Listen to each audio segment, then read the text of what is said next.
សួស្តីអ្នកទាំងអស់គ្នាថ្ងៃហ្នឹងខ្ញុំមកប្រាប់ពីរបៀបមើលវីដេអូបរទេសហើយចង់មកស្ដាប់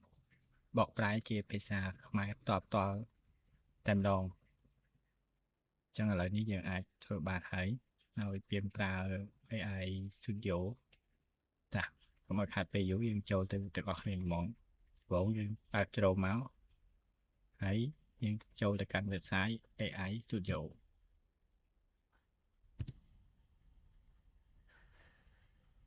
តបមកយើងចុចចូល website មក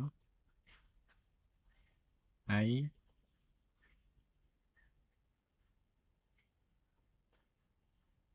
តបមកយើងរកភាសាសិនយើងដាក់ភាសាណាក៏បានដែរគឺមានច្រើនភាសាតែយើងចង់ស្ដាប់ជាភាសាខ្មែរយើងរើសភាសាខ្មែរមក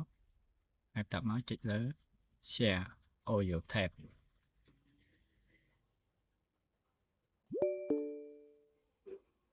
តបមកយើងទៅបើក website ដែលយើងចង់មើលវីដេអូជាភាសាបរទេសតែយើងចង់មើលភាសាខ្មែរណាខ្ញុំមើល YouTube ចង់ហើយជាភាសាបរទេសឧមាថាចិនក៏បានអង់គ្លេសក៏បានភាសាអីក៏បានដែរគឺអាចបកមកខ្មែរទៅបានទាំងអស់ហើយយើងត្រូវចូលមកwebsite ដែលយើងបកប្រែសិនយើង select យក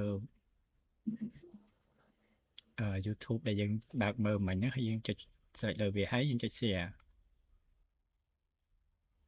តបពី share ហើយយើងមកមើលវីដេអូយើងបានហើយ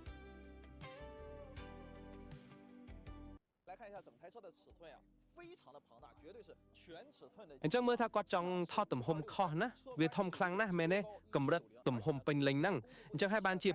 263ទៅទាំងឡាន1999កម្ពស់ឡាន1799ហើយយោងតាមព័ត៌មានដែលបានប្រកាសពីមុនវាមានជំរើសនឹងការដំឡើងកញ្ចប់គ្រឿងបន្លាស់បន្ថែមទៀតប្រវែងឡានក៏កើនឡើងដល់5.30 ម៉ែត្រដែរជាមួយនឹងកង់3 ម៉ែត្រមួយទៀតមិនដែរអ្នកនរគ្នាវីដេអូដើមនេះគឺភាសាចិនប៉ុន្តែ